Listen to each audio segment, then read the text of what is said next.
తెలుగు రాష్ట్రాల్లో ఉన్న నవనరసింహ క్షేత్రాల్లో అంతర్వేది శ్రీ లక్ష్మీ నరసింహస్వామి ఆలయం కూడా ఒకటి. ఈ ఆలయం కోనసీమ జిల్లాలోని అంతర్వేది టౌన్లో ఉంటుంది. విష్ణుమూర్తి దశావతారాల్లోని ఒకటైన నరసింహ అవతారాన్ని మనం ఇక్కడ దర్శించుకోవచ్చు. ఈ ఆలయం బంగాళాఖాతం అలాగే గోదావరి నదికి ఉపనదిగా ఉన్న వశిష్ఠ గోదావరి కలిసే ప్లేస్లో ఉంటుంది. పాలకొల్లు టౌన్ నుండి అంతర్వేది వెళ్ళటానికి 2 రూట్స్ ఉంటాయి. ఒకటి రోడ్డు మార్గం ఉంటుంది, మరొకటి ఇలా బోట్ రూట్ ఉంటుంది. అంతర్వేది టౌన్ చుట్టూ గోదావరి ప్రవహిస్తుంది. అది ఒక ఐలాండ్ లాగా ఉంటుంది. ఒకవైపు సముద్రము, మిగిలిన 3 వైపులు గోదావరి నది ఉంటుంది. మనం అక్కడికి వెళ్ళాలంటే గోదావరిని దాటాలి. ఒక రూట్లో వెహికల్స్ వెళ్ళటానికి బ్రిడ్జ్ ఉంటుంది. ఈ రూట్లో ఈ బోటు ద్వారానే మనం నది దాటాలి.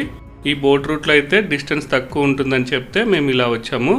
ఇక్కడ బోట్లో నది దాటడానికి 2 వీలర్స్కి ఒక పర్సన్ ఉంటే 35 రూపీస్ ఛార్జ్ చేస్తారు. ఎక్స్ట్రా మెంబర్స్కి ఎక్స్ట్రా 20 రూపీస్ పే చేయాలి. అలాగే కార్కి 200 రూపీస్ ఛార్జ్ చేస్తారు.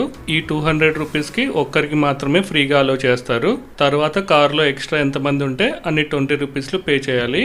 మేము 3 మెంబర్స్ ఉన్నాము. మాకు టోటల్గా 240 రూపీస్ ఛార్జ్ చేశారు.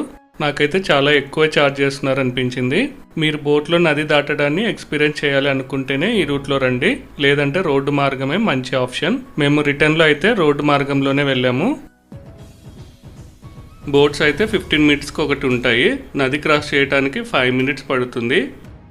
బోట్ రూట్లో వచ్చి అంతర్వేది వెళ్ళే రూట్లో విజువల్స్ అయితే చాలా అద్భుతంగా ఉంటాయి. ఫస్ట్ టైం ఇటు సైడ్ వచ్చే వారికి అయితే ఈ విజువల్స్ అన్నీ చాలా సర్ప్రైజింగ్గా అనిపిస్తాయి.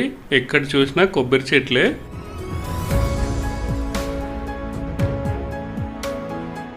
అలాగే ఈ రూట్లో కొన్ని వేల ఎకరాల్లో చేపల చెరువులు కనిపిస్తాయి.